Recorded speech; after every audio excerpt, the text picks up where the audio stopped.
How's it going, everybody? Welcome to the Centre Bounce for the drive home. It is Thursday, the 24th of April. Mate, round 7, I tell you what, I figured, hey, today we wouldn't get many debuts. We wouldn't get many AFL news. Heck, we are going crazy at the moment. Joe is currently running a tiny bit late, but he will be with us. And remind him about the $2, mate. You know. Velo, how you doing, mate? Always first there. Good evening, gentlemen. Hope all is well today. Yep, definitely pretty happy. Supercoach land, life, everything. I've had the week off this week. So very, very happy there. Dodgy Malacca, g'day, guys. This week has been the most frustrating as an Essendon fan, as a Nick Dacos fader. Well, there you go. Hopefully he doesn't rip you a new butthole, Dodgy Malacca. Sorry to say. Yeah. He's been named captain, though Brad Scott has come out and said, hey, we're going to double team him this week. We'll see what happens there. Maybe they'll have to triple team and then the Pies just end up winning because you've got no other players. Who knows? Michael, hi, old Flynn, Hewitt out. Whoop. Yeah, there you go, right? There you go. If you've seen Supercoach God, who's also on the review crew on Mondays, if you've seen his latest video, it's like, hey, Flynn was no good 2 weeks ago. Flynn's gone, and now Flynn's back. And then half the community is now bringing Flynn in as well. It's an interesting pod to go negative against. We always talk about anti-pods and do I want to go with the curve and things like that. But saw an interesting stat today saying 67% of the top 100. Of the top 1%. So that's 670 people in the top 1%. Or maybe a bit more. The top 1% might be top 2,000 people. So let's just say 67% of them are bringing in Flynn this week. So, yeah, it's an interesting anti-pod and sucks if you started him. We always said, hey, starting those cheaper rucks definitely hurt. But, for us players that haven't had to fluff around and trade someone in and out, which might be the case for myself and Roberts down the line, it's working out all right. Greek Raven, how you doing, mate? G'day, lads. What are we thinking about Spargo and jumping early on Booslinger, considering the lack of rookies this and next week? Well, hopefully Tunstall keeps his spot. That's number one. We're waiting to see what happens with Brisbane. Hopefully Carroll keeps his spot. I'm a little bit wary of the doggies, and maybe when Joe jumps in, he'll let us know. But a little bit wary of the doggies. Let's pretend Liam Jones was still playing. Booslinger comes in and then Lob goes forward because obviously Darcy's out for a while. If that was the case, I think the job security is a lot better than, hey, okay, we're going to punish Liam Jones, who I didn't think was terrible. We're going to punish him, and then when he comes back, someone in the back line needs to go, if that makes sense. Like, you're giving a rookie basically 3 weeks of job security potentially and saying, well, that's it. Yep. Unless Rory Lobb moves back into the forward line, it could end up not being fantastic for us, unfortunately. James, so in saying that, I'm going Carroll Flynn today. So hopefully Carroll's named. Should I go O'Driscoll? You've still got O'Driscoll, James. Foss and Zach Reed. You've got the bank to bring in Dacos, Carroll, and Flynn. You've got 4 players there. How can you trade 4 players out, James? Maybe rewrite that for us. I don't mind bringing in Dacos this week. I think he's probably the number 1 trade target alongside a Matt Rowell, alongside any of the Port players. I mean, it's basically chase these guys who are playing North Melbourne, West Coast, Richmond a little bit at the moment. Dacos should go big. I think we'll talk about captaincies and whatnot in a little bit when Joe gets here and tips, but I think I'm going to go Max Gawn into Dacos this week. So I'll have someone to watch for today and then Max Gawn. But Max Gawn today and then Dacos tomorrow. So I think that's kind of the play. If you don't have Dacos, you missed out on him at, 150 odd score, 170 score from last week. But better than not having it all. Sean, g'day, folks. How you doing, Sean? Hope you're well. Can we get a minute silence for the hitchhiker? She may have been lack of water. Yeah, she'll be back next week. Just a bit of a running gag with someone I work with where, hey, she helps me pick out the thumbnail background picture and then I chuck her in. But with me not being in the office this week, it's worked out quite well. My trades are Bo Allen, Foss, and Reed /trainer, and Carroll, Long, and Flynn. Look, I don't mind your ins, but I'm really hesitant on Reed and Trainer. Don't know if you guys follow Tim Mitchell on Twitter, but he traded out Reed a couple of weeks ago when he had the first of the down slumps. I think maybe just before their bye, and it hasn't worked out well for him. So I'm really, really hesitant on this. Trainer's been named on field; he should play. I don't think he'll be the sub ever again. What are you going to do if him and Reed, who are both okay, most of us have one or two or both of these on field. If these guys end up being like that, there's potential 100% for them to come in and score another, 100K for us in the bank. So really, really, really hesitant to bring those guys out of my team. If you've got a Moraes or someone else, cool, get rid of them. But these are guys who I think even both of them. I know Reed takes kick-ins. I think even Trainer does kick-ins as well. So yeah, really, really hesitant to do that. Long is a great in. Supercoach God, big shout out to everyone.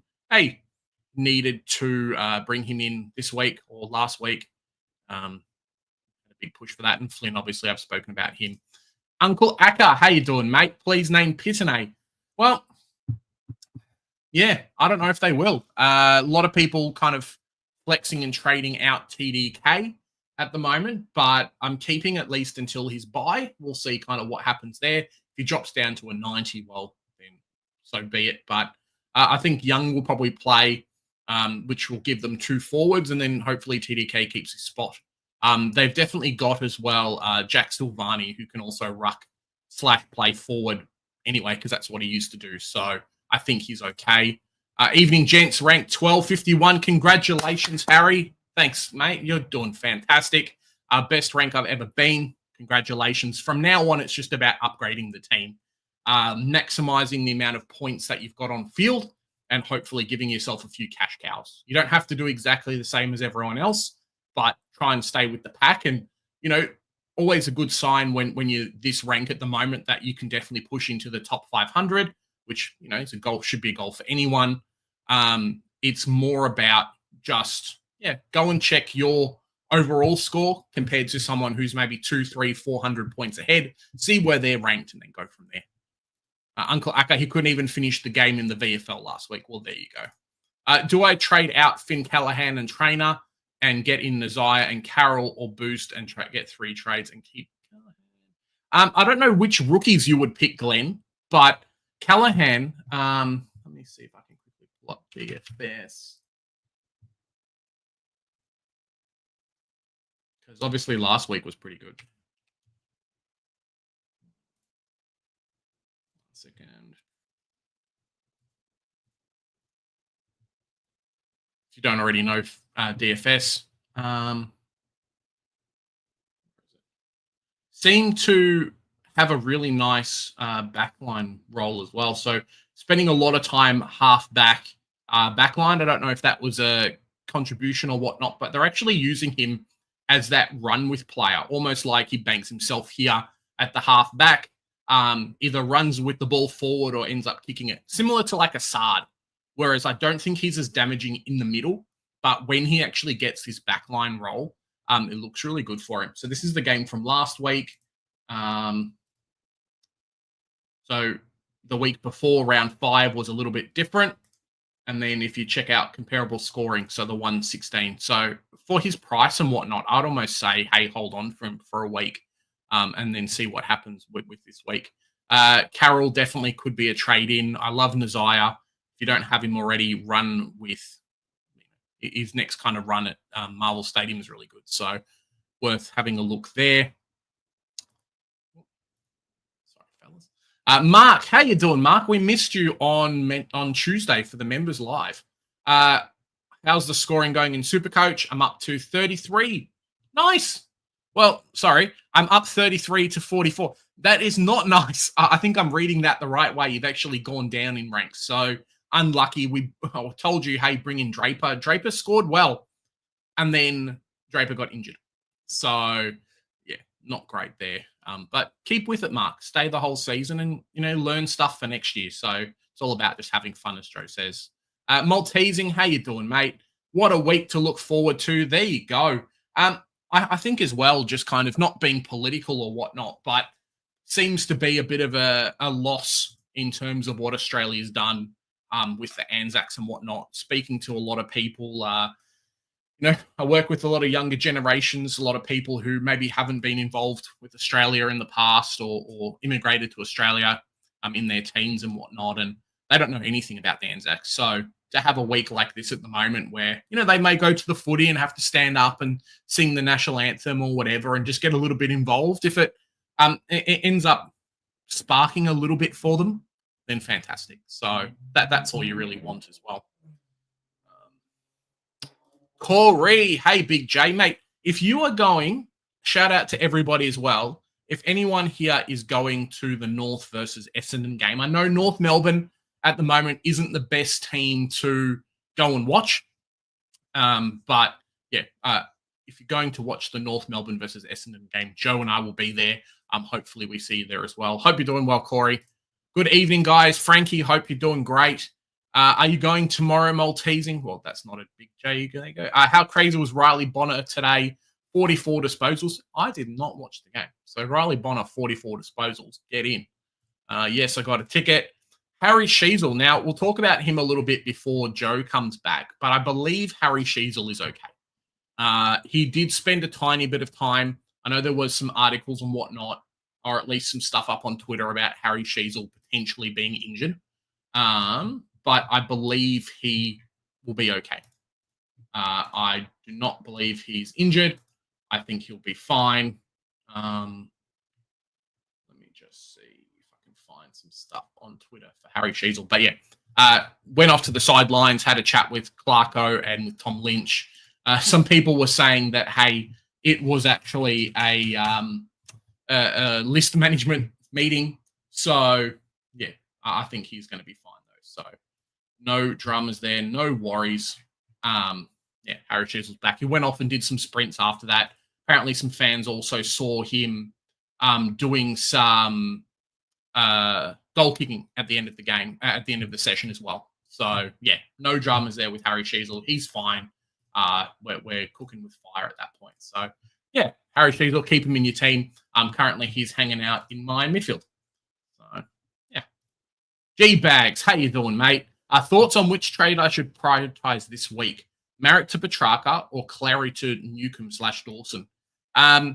Petrarca / Nick Martin's probably a really good player to bring in, but I think Marriott will be okay.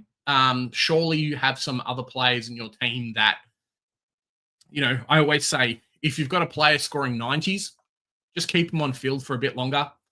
We're really waiting for these guys who, it's cycle out the bad rookies at the start. That's kind of what I try and prioritize. If you've got someone scoring 80s, 90s, I'm not going to drop Levi Ashcroft or Pal Pepper at any point. If I had brought Marich in, probably the same. If he's good for an 80/90, which I think he is, definitely keep him at least until he matures and gets over 420k. Round the buy rounds is probably a good time to get rid of him, but not when we've all got crappy rookies still on field. Unless your team's fantastic, well then, it doesn't matter too much. But Newcomb definitely is a trade-in. I think Hawks have a half-decent run coming up, and obviously no Will Day. I don't think he gets tackled or tagged that much either. So him versus West Coast at Marvel this weekend is going to be a really hard watch if you don't own him. Dawson is very up in the air. I wouldn't touch Dawson with the 10-foot pole. If I didn't start Dawson, I would not be considering bringing him in. He's way too inconsistent. And I think Adelaide is still trying to figure out what they're doing with their team. I've said it on other podcasts and whatnot. They're a very new team. Not new, but new compartments in the team. A lot of new players in there that are trying to figure out what they're doing, like guys like Saligo, Rankin with a move change, Matt Crouch coming in and out of the side, and potentially Rochelle as well. So Dawson I wouldn't touch until we start seeing, 120 pluses from him. He's too inconsistent. He's lucky to get the 113 last week. Rodney, howdy, gentlemen. How you doing, Rodney? Miss you a bit, Hopefully the new job and everything is going well. Worth jumping on Hustwaite if named.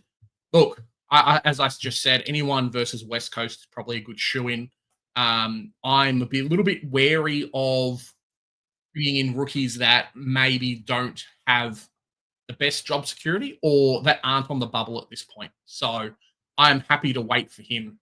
Potentially a Gross and a Clay Hall come back for myself. He will be a perfect trade in like 2 weeks. So, him and Booslinger could be a nice double downgrade. And then we start upgrading from there, which would be a prime time because Reed, Trainer, a few of these other guys will be around kind of the trading price there. Great. Oh, there you go. Have a great day. Took an umbrella. Must be over the mate. Look, I lasted 1 week. Bont is in my team. Well, there you go, Rodney. Yeah, this is kind of the prime time for a lot of people. If you had a trade or a boost or whatever left over, bunch of cash in the bank, grabbing a Bont this week or last week, similar to a Zach Butters, it's a perfect time to grab him as well. Just kind of the early run looks really good for them. Thanks, Mark. Oh, and there'll be super pods too. No one else will have a Bont. No one will have a Zach Butters. I'm lucky to have Zach Merritt because a few people don't have him either. So yeah, Pines. Blah, blah, blah, blah, blah, blah, blah, blah, blah. How do you highlight your names when you send messages? I think you just tag them. So you go at and then do it as well. Cheese, hey, King Big J, mate. I hope you're doing well. Last week was not a great week for yourself in terms of trading in and overall scoring and rank. So, yeah, hopefully you're doing okay. What do you think about the Skodfather going Sheezel to Dacos? He's buying low, selling high, making cash versus primos. I mean, this is what Skodfather's always done. I think he's kind of jumped back a little bit. We're in a group chat with him, and he's kind of jumped back a little bit at the moment with, hey, he was trying to go conservative this year.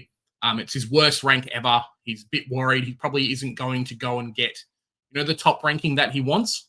So for him to, try and change things up a little bit with his team, getting in the players he likes to see. I mean, I've spoken about Sheezel being fit. I think he'll play this week, no dramas, but he's not been an enjoyable watch on field, which is always a tough thing, especially for us in Supercoach land. So if you had faded Sheezel at the start of the season, cool. You'd be in a much better position than a few of us. We've only really had one good week of Sheezel. I think that 144, and then there was like a 120 at the start of the season. But otherwise, it's been a bunch of sub-100 scores. So, it's a tough wash, as North Melbourne just in general is at the moment. So, offloading some of these players, I know a few people are probably going to look to do the same with Oliver. I would more than be happy to get rid of Oliver instead of Marek, because we spoke about a few comments before about getting rid of Marek. Would be more than happy to go Oliver to like a Bont or Butters or someone that hey, I've locked in this player in my team. Cool, that's it. I don't need to worry. Going McRae into TDK this week. Ouch. Joe needs to pay the $2 late fee. There you go. What do you guys think about Flynn? Well, yeah, I really like Flynn. I think he'll be okay. There is a little bit of competition with him and West Coast, with him and BJ Williams and stuff, but they just look a lot better with him in the side. And heck, they almost beat Essendon. Yes, there was no Sam Draper in the fourth, but I'm very, very happy to bring him in. If he plays a little bit and BJ gets named, cool. They'll play together. He'll get majority ruck. BJ will play forward. They'll do some change-a-ronies around, and then, should be all right. Frankie, VC, and Gorn tonight. Yep, that's the plan. Gorn into Dacos for myself. Probably, I don't want to jinx it or anything, but looking for a higher score from Gorn this week. So VC's always kind of like, cool, maybe we go a 125. I really want a max score on like 130 plus to kind of negate what hopefully Nick Dacos scores. Because there's going to be a few other scores this week that are going to be doing very well. Sorry, James. Early question was, do I trade out Reed, Trainer, or O'Driscoll for Dacos, Carroll, and Flynn, or trade Foss? Reed. Yeah, I don't mind it. I've kind of given my thoughts a little bit on Reed and Trainer, but if your team's looking really good and you only need to have one of these guys on field, then 100% do it. I just think both of them are still comparable to scoring. The way I kind of gauge if a rookie at this point in the season needs to go is if their good score isn't outscoring what a rookie. So if their good score, let's pretend a Reed or a Trainer have definitely done 80s in the past, If that score that they're averaging is better or about the same as a primo who has a bad game, then we're okay. Because we're hoping that, hey, these rookies can outscore primos, which, Sinclair only scored a 60 odd last week. There were heaps of players who only ended up going 60s and 70s last week. So my rookie on field still has the potential to outscore a primo. Hopefully that I don't have, then I'm okay to keep them. So it's guys like Moraes, who definitely have fallen off the cliff. If you want to get rid of a Kako, for example, then go for it as well. Because even if they're a little bit less, they're not going to be giving you comparable scores and helping you that way.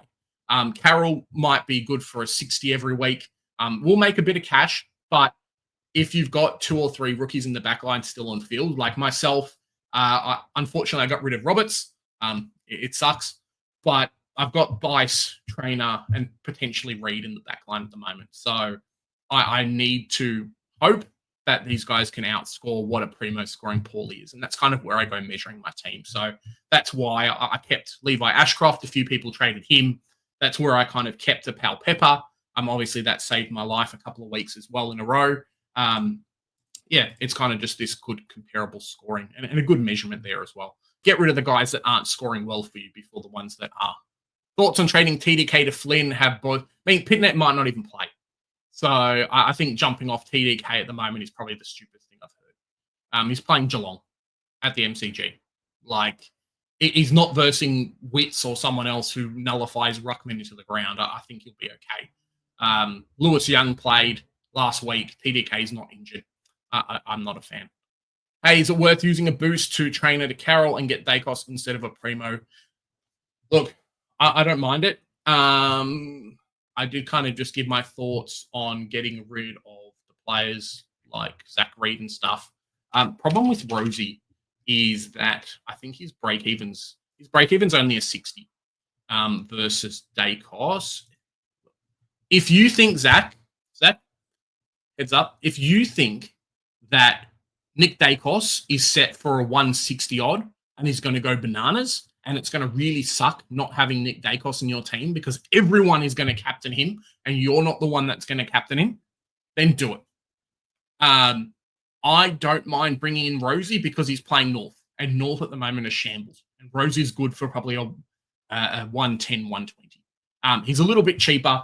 Dacos's break-even is, let me just quickly check, break-even of 54. Okay. I would bring in the Dacos then, just looking at the break-even, because Dacos is going to jump up in price. And it's a lot harder to get 650K in your team than it is to get 530K. So I would do the Dacos. Always pay up for these type of players. Always pay up for a Bont. Pay up for a Butters if they have a super low break-even and you can get them in and they're around the 600K mark. Because they'll jump up in price. The scoring is there. And you're going to miss out in 2 or 3 weeks if you went the cheaper option, and then you can't afford them. Whereas Rosie might be around 540K. So it's a lot easier to get 540K than it is to chase 650 plus, which Dacos could be there after that massive score. Traded out Trainer and Draper, buying Carroll and Tracker. Okay. Won't be able to do that next game. There's something on next Thursday. No worries, mate. Putting Reed or Trainer. Yeah. It's a rough one, Frankie. It's a rough one. I'm lucky I didn't have Pryor. It, in a sense, is lucky, but not lucky because he's made a whole bunch of money. I mean, Pryor's what? Is he 273K? So he's made 110K. So he's done very well for his scoring and whatnot. Who are they playing? They're playing Richmond. Mate, Pryor looked really good last week. The role is really, really good.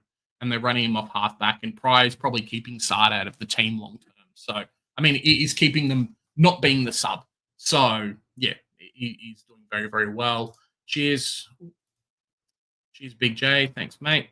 Who do you think is the better rookie to bring in? Carroll and bank cash, Hewitt, Erasmus, if named? A bit of a rough one. I'm happy with Carroll at the moment. I don't mind Carroll. I think he'll be okay. Big fan of Hewitt if you end up having him. I almost went no Flynn this week and brought in Sardis and Hewitt. think both of them potentially can get to that 350k mark, which, plus a dud rookie or a rookie like a Hall or a Gross making money slowly ends up getting you a primo. But yeah, I don't mind it. Hewitt feels a little bit like we had this chance at getting Murphy Reed at like 180k. And you've obviously seen what Murphy Reed has done. Murphy Reed is now 312. So we could have got him in just after his first price rise and, gone bananas. I think it's a bit of a line in the sand with Hewitt as well in a similar position. Look, Carroll's break even is low, but you could easily go Hewitt this week and say, cool, I don't know if Carroll's going to be named. I wanted to see what the job security was like. I wanted to wait a week on him because I don't want to bring in a rookie who is going to make a little bit of money and then get dropped next week when Cottrell comes back. So if you want to justify it that way, Matthew, 100%. Go, cool, I want to go a Hewitt. Job security's there. If he plays, he does very, very well. 1 second. Yeah, I think he'll be. I think you could easily do that. And then, cool, you got to bring in Carroll at, he probably makes 30 or 40k this week, maybe 50k. I think you're not biting yourself in the foot there. So Erasmus is really a sneaky one as well. There's been some talk of Jager Amira coming. Like, Amira is now injured, so there's a spot open for a Erasmus. If you haven't caught up on the news, though, Quinton Narkle is now named. So if he plays, maybe the spot that was going to Erasmus is now going to Narkle. We'll see. Thoughts on Nick Martin, especially with the D? I love Nick Martin. I think eventually one of my 2 forward spots that are now slowly maturing in price, which is very nice in Ashcroft and Powell Pepper, one of those players will now become Nick Martin at some point. I think he's fantastic. He seems to be the guy that Essendon use in a lot of the transitions. Can run for days. Time on ground is fantastic. He only really gets hurt by his disposal efficiency. So if he ends up picking that up, it will be great. And then Nick Martin is still fairly cheap, 530k, break even of 62. So this would be last week. Obviously, would have been better at 515. This week is still very good as well. Could end up getting to 600k pretty quickly. And he, in a game like this game, right, similar to what happened with the West Coast game last week, Zach Merritt is going to get all of the attention. No one is going to give a shit about Nick Martin in that Collingwood game.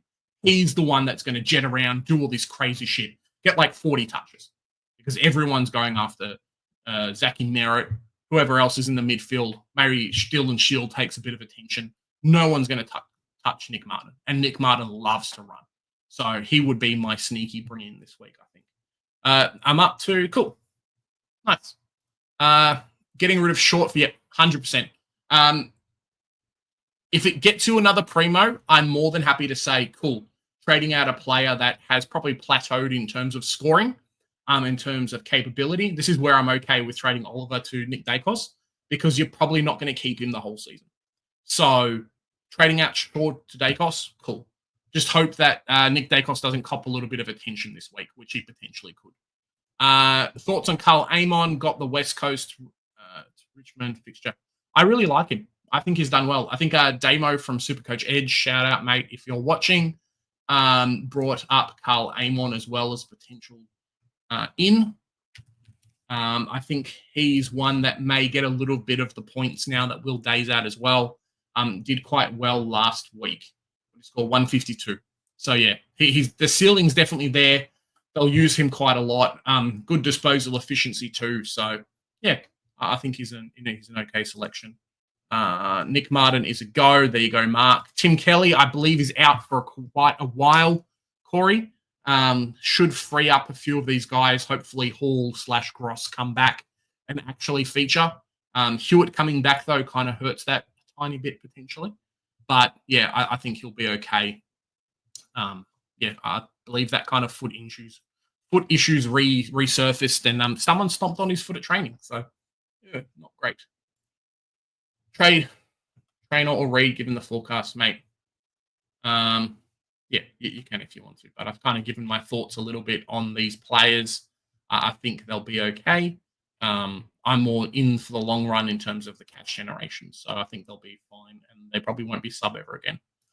Thoughts on fading Flynn if you have Ned Long, grabbing Dacos and jumping early on a rookie? Look, I am very against jumping on early on rookies. I think Supercoach landscape at the moment is really up and down already, and I've already got a few rookies on my bench, guys that have played their 3 games because I grabbed them on the bubble, but are now dead. So I prefer to not bring in these players as much as I can, because if you do and they don't do well, like Booslinger could be dropped next week. He has a crappy game. Hogan kicks 12. He gets traded. Like, he goes back to the VFL, and then Jones comes back after like a dominating performance. So really, really against bringing in these guys early. Even a Hustway, you don't know what Hawks are going to do. You don't know what half these guys are going to do. So yeah, I always try and bring people in on the bubble as much as I can, because you can help to gauge their job security and positioning and whatnot as much as you can as well. But yeah, it's really rough. Fading Flynn if you have Ned Long. Look, why can't you have both? Ready? Why can't you have both? Thoughts on Taranto? Good streak of games coming up. Yeah, you can if you want to. Rosie Vice this week. Look, you can. If you don't have anyone playing in the Melbourne-Richmond game who's going to score well, in the Collingwood-Essendon game who's going to score well, in the Freo-Adelaide game who's going to score well, like even Brayshaw at Optus, like St Kilda Brisbane game, cool. Go for the North Melbourne game.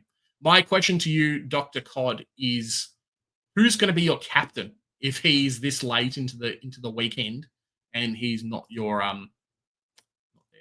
Is Trainer's cash gen done? Break even of 60-74. Look, he probably won't break the break even this week. He'll have to do really well to do it, but I don't think he's ever going to get dropped again.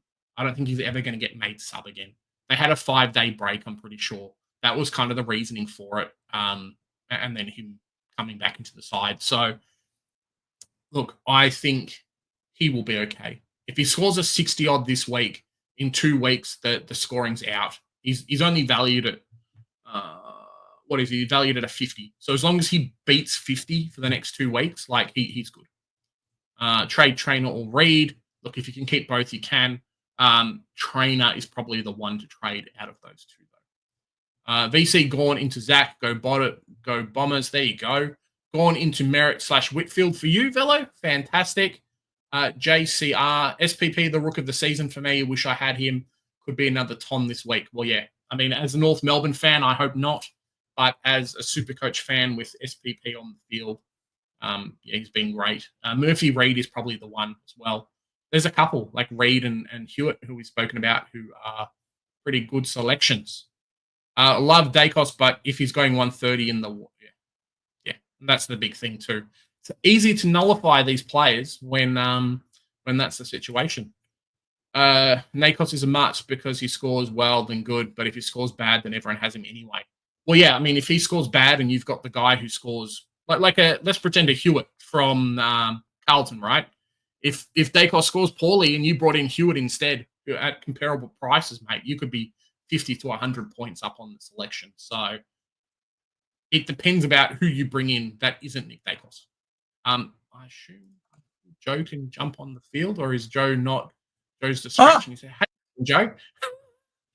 I was setting up the other screen. Okay, fair enough. I wasn't sure if that was a me or a you or what was happening. So no, yeah, it wasn't me. It wasn't me. Apologies, everybody, for my supreme tardiness tonight. I didn't want to disrupt the flow. Just sort of jumped in when things were at a lull.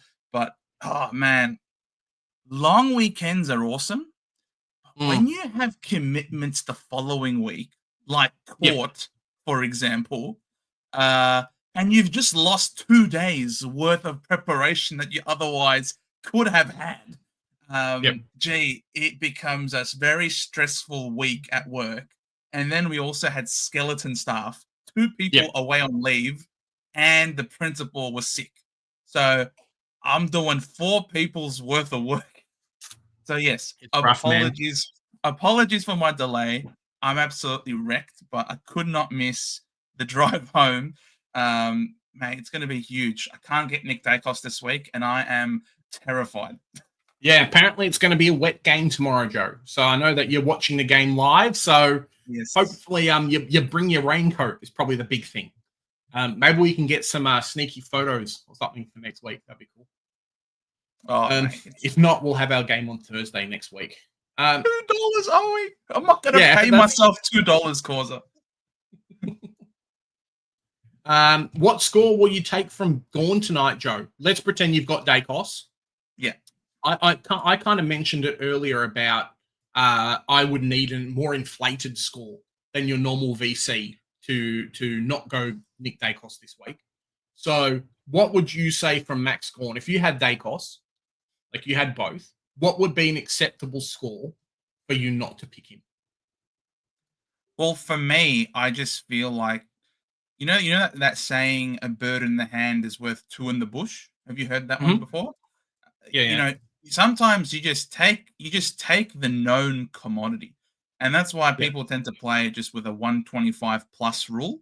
And if you get a VC that ends up going 125 plus, say he goes 125. What are you risking? You know, like say Dacos goes and he has a good game and he gets disposals, but there's a few clangers in there because it's wet and he's getting tagged. And, you know, what happens if you never know if he's going to come out with a 125. You never know if he's going to get injured. You never know what's going to happen. So if you have a 125 guaranteed, you take it, because what do you expect Nick Dacos going to do? 150? So you're risking a known 125 for an extra 25. I don't think the risk return is there personally. So I was kind of a little bit the opposite. I was saying, hey, I almost feel like I would need a better score than a 120 from Max Gorn. Like if I think that Nick Dacos is going to go big, potentially I'm leaving like 20 to 30 points on the table. So I would be like, cool, I would be happy with the Max Gorn 130. And then whatever Nick Dacos scores, whatever he scores, instead of being some of these people that chase points a little bit, that don't do it. I mean, I did that a few weeks ago. There was a player I had at VC. I think I can't remember exactly, but it was literally earlier this year. I'd have to look it up. But one of the previous rounds, I had what's his face? I had, I think, Gorn as the VC, and he went about 120, but I didn't take it, thinking that the captain was certainly going to pop off. I think it was Gorn into Zorko. Maybe a couple of weeks ago, and then we're thinking, I'm not going to take that Gorn score because Zorko is going to go bananas against Richmond, and then lo and behold, that's not what happened. What did Zorko end up scoring against Richmond? I think he only scored like 90 against Richmond that week, 94. So we ended up losing, 25, 26 odd points because we got greedy. You just never know. So that's why I say, yeah, exactly. I mean, greed. For some reason, the greedy guts of the world, the truly greedy people, it works for them. But if you're not a greedy person by nature and you decide to be greedy, it comes back to bite you in the ass. I feel like you have to genuinely be a greedy person in your soul in order for that to work. As Double Dummy has said here, Velo, if you had both players, the first person gives you 275 points. So you're only missing 50. You're only missing 25 points. Exactly. You're not missing 50 points because you already had Nick Dacos. So if you have Dacos and Gorn, you get 275, and then if you had Picture Captain and he goes 150, you get 300. So a few people here saying kind of the same thing. I personally, if your VC goes a 125 plus, I think you take it. But that's just the way I play. I'm not a greedy guts person. There you go, Joe. Question for yourself. And Gold Coast players don't count. Well, because there was no round 0, so that wasn't going to count for Supercoach anyway. but now it's going to be basically at the end of the season, Gavin. So consider it almost like a round 25. You know what I mean? As opposed to a round 24. And those scores won't count either for Supercoach, because Supercoach would be done by then.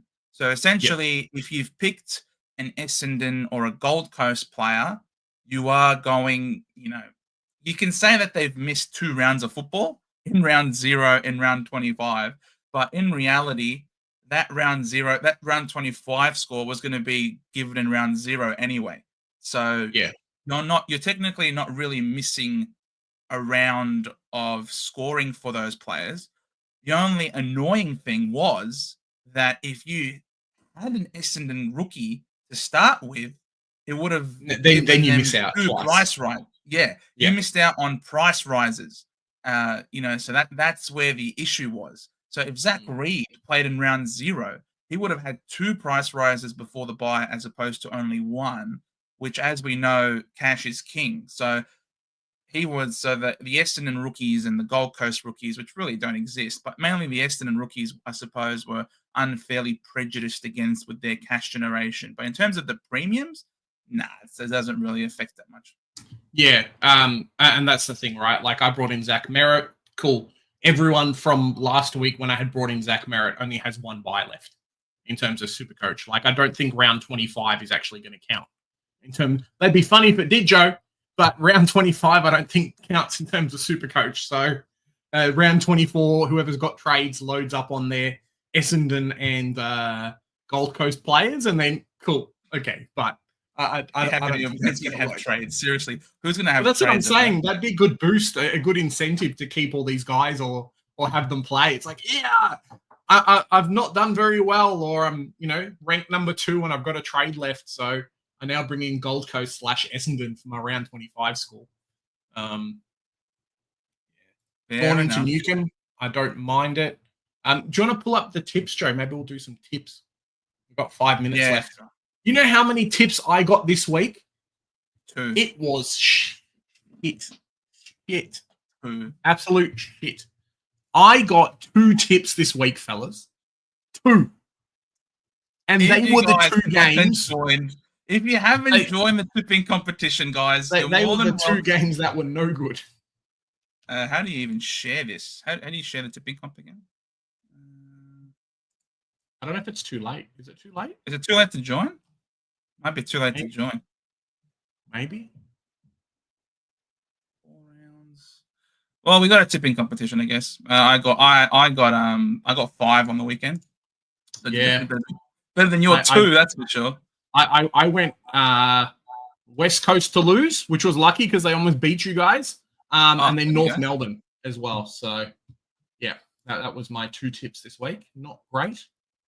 So this is the URL if you want to get it, and then this is the comp code. Don't know if error big. Yeah, 2 tips error. Not good. I don't know if you can still join it, but this is the comp code. So try and see if you can join it. Comp settings, comp start. Yeah, I like going into Newcomb. Nice call. Hey, Pat. Yeah, well, that's it. That could be the rough one. Patton's done very, very well, but there's no Sydney injuries, so hopefully it's not going to bite us in the butt. Cowan will be back either this week or next. I can see Carroll. Yeah, well, that's it too. Cottrell and Cowan to come back. I think someone said Cottrell's still playing, but Cowan is the one that we're trying to dodge.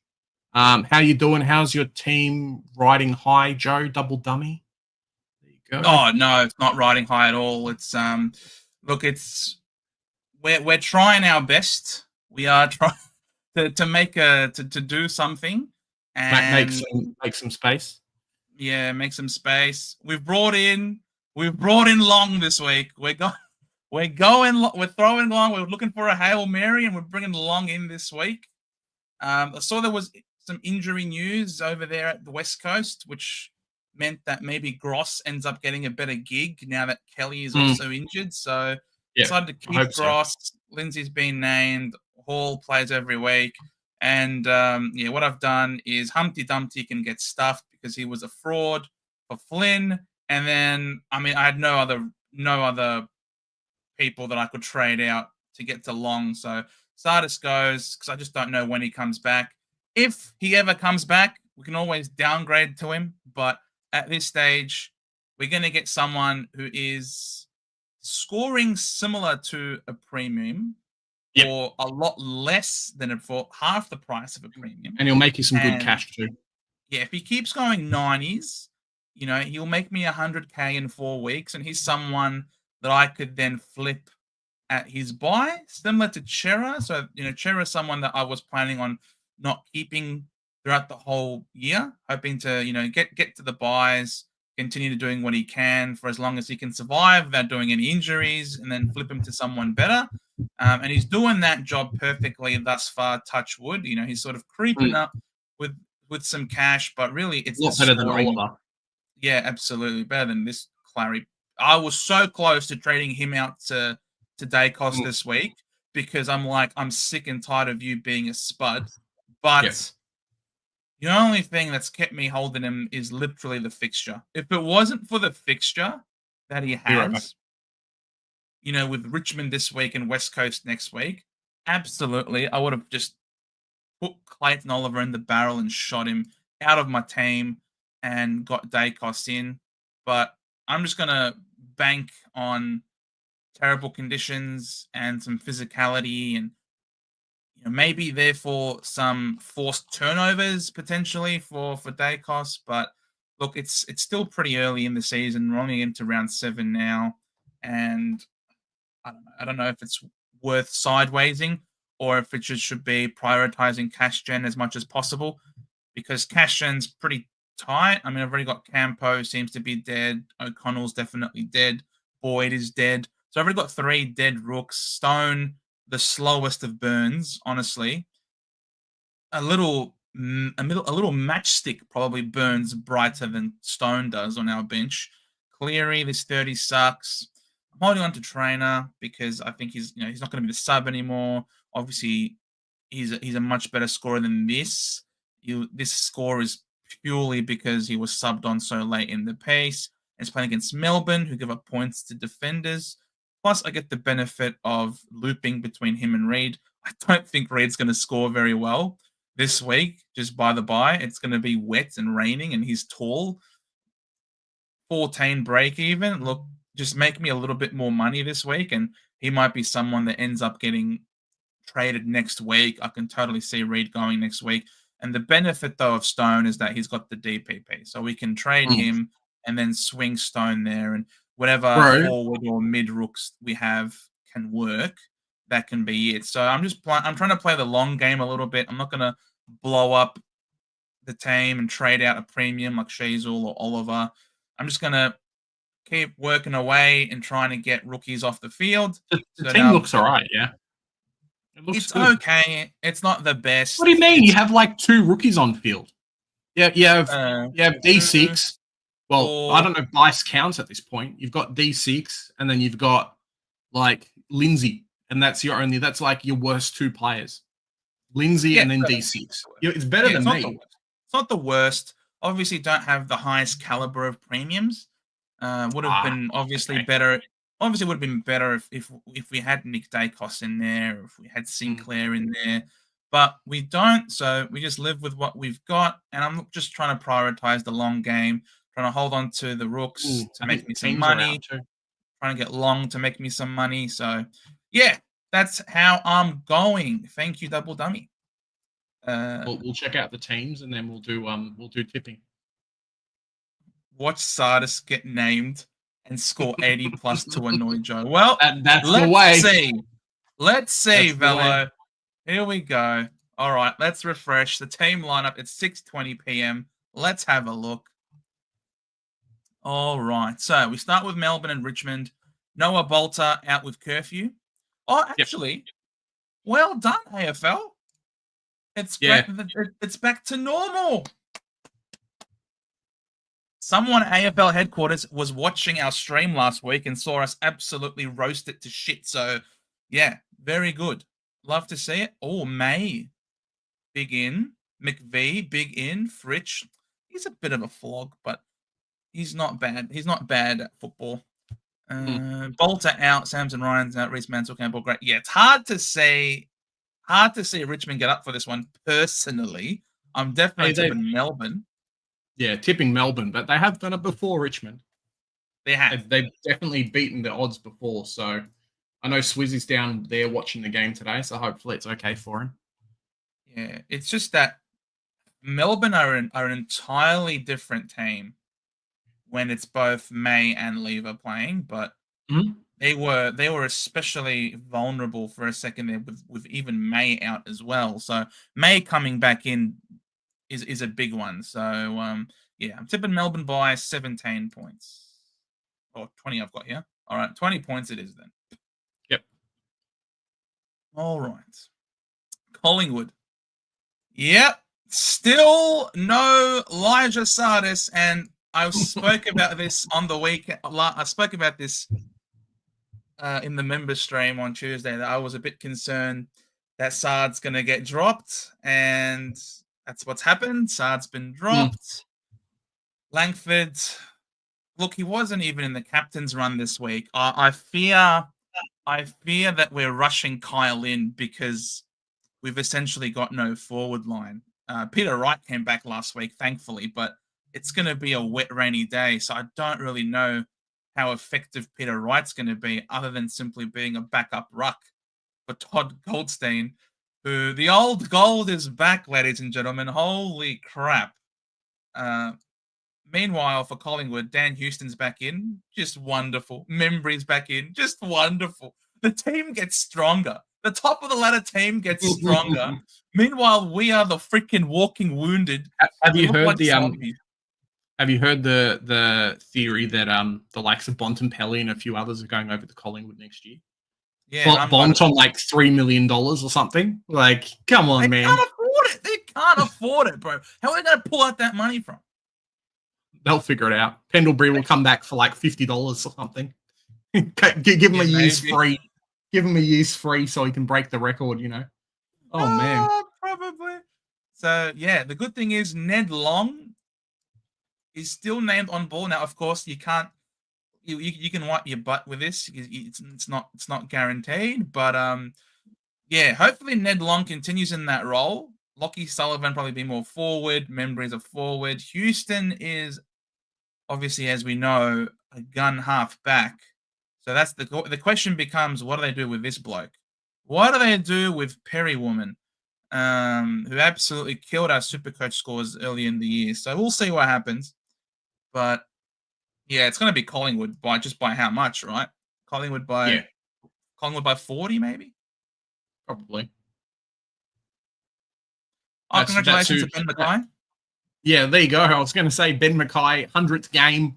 I think he's won 12 of them. So you know, it's always a rough time for Ben Mackay. But yeah, I unfortunately I've picked Collingwood alongside all of the punters, Joe. Only 6% with Essendon at the moment, and it's a bit rough.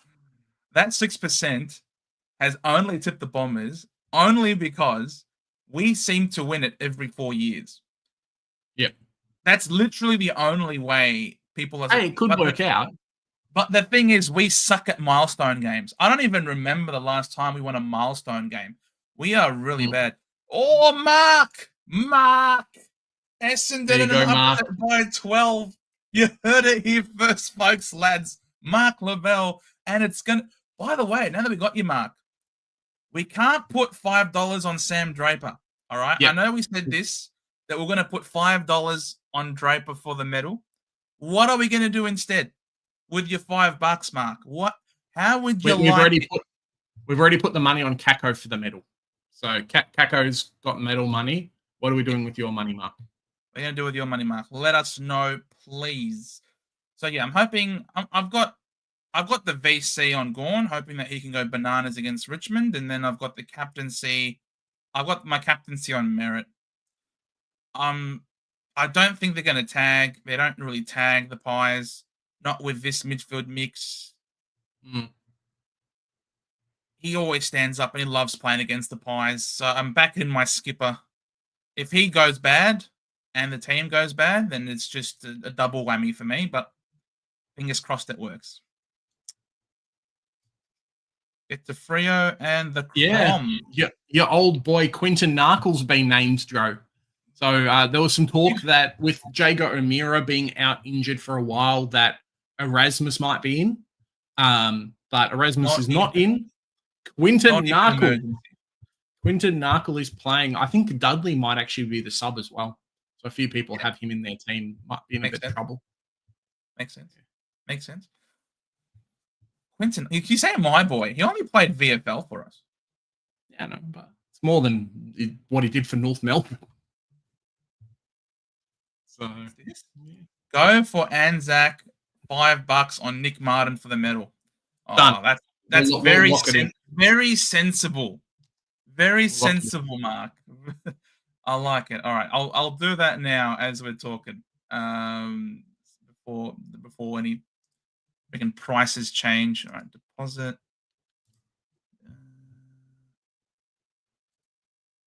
I'm gonna go $5.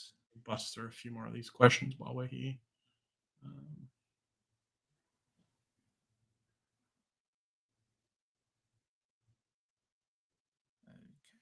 Sorry if I've missed anyone's comments, fellows. All right, sports. AFL. Aero, g'day Big J. Well, g'day Joe as well. Prior plays, Collingwood, not Richmond. My bad. Can someone explain to me? Yep, we've done this one already. 150 is a good Gorn score. Yes, very, very nice. Cowan will be back. Yeah, him and Matthew Carroll are both named this week. Oh, yeah, spoilers, but okay. Can we fade Flynn? Look, Flynn's a really tough fade because if you solo Ruck, it's almost guaranteed like a 90 this week. So, yeah, Isaac Kako Joe, 151. Hey, boys. It's the 1 week out of like the last 15 where finally he actually kicks some goals. We'll be happy. Oh, jeez. There you go. So, Maltesing, there's your 5. And Mark, there's your 5. We're in, lads. We're in. If we win big. And like I said, we're splitting the money. All right. This is your money. You're gonna get money. All right. Don't you worry. Yep. Getting Flynn over him this week. Charles, how you doing, Charles? There you go. 100% fade Flynn. Reckon he could go right against. Like going into Rosie, mate. Rosie's going to kick North Melbourne, but you get a Butters, Horn Francis, and Rosie. They could all go like 500 points this week. There you go. Hey, Joe, how you doing? There you go. Okay, all right, let's go. Go for the rest, and then I've got up to where we're up to. In the comments. All right. I'm tipping Freo in this one because no Darcy Fogg is pretty big. So and they're at home too. So yeah, I'm tipping Freo in a close one. What are you doing? Yeah, I've gone them as well. It's actually not the favourite matchup. It's funny, ESPN tips, because we use that one for work. That's on 49% for Freo. But then AFL tipping's on 51%. So it's kind of like up and down a little bit for both. I tend to look at the odds. I don't look at what people are tipping. I look at what the bookies say, because the bookies know more than what the general public know normally. So, okay. Okay, then Saints. Show and make it out. Liam Henry. Gee, he's very short-lived in there. Keeler comes back. Yeah. Dougal Howard. Still no Boxall. Still no Boyd. Disgusting. Max Hall survives. Last player on the bench. I don't know what that means. Hopefully nothing. Yeah, I think a few people were complaining about Boxall not making it. Let me quickly check his. He must have had some really good VFL games. Okay, didn't do too much. Oh no, so that's a mistake. So round 1, 10 touch, 10 kicks, 10 handballs, couple of goals or no goals, but a few tackles. Round 2, 11-7, and then 15 tackles in round 2. It's pretty good. And then last week, 17-16. So 17 kicks, 16 handballs, 9 tackles as well. So he's ready. is ready. Maybe someone like a Garcia coming out will be the only way he actually gets a job, though. So, bit of a rough one. Could be a sneaky bring in for us, I think. Well, I showed you the stats. Oh no, it wasn't here. I don't think I showed you the stats for Sardis on the weekend as well, who played even VFL. Ben Patton. A few people talking about Ben Patton as Captain Flash says here, gone 32, 28, 27 touches in the last 3 games. Like, someone's got to give if these teams aren't scoring very well, you know?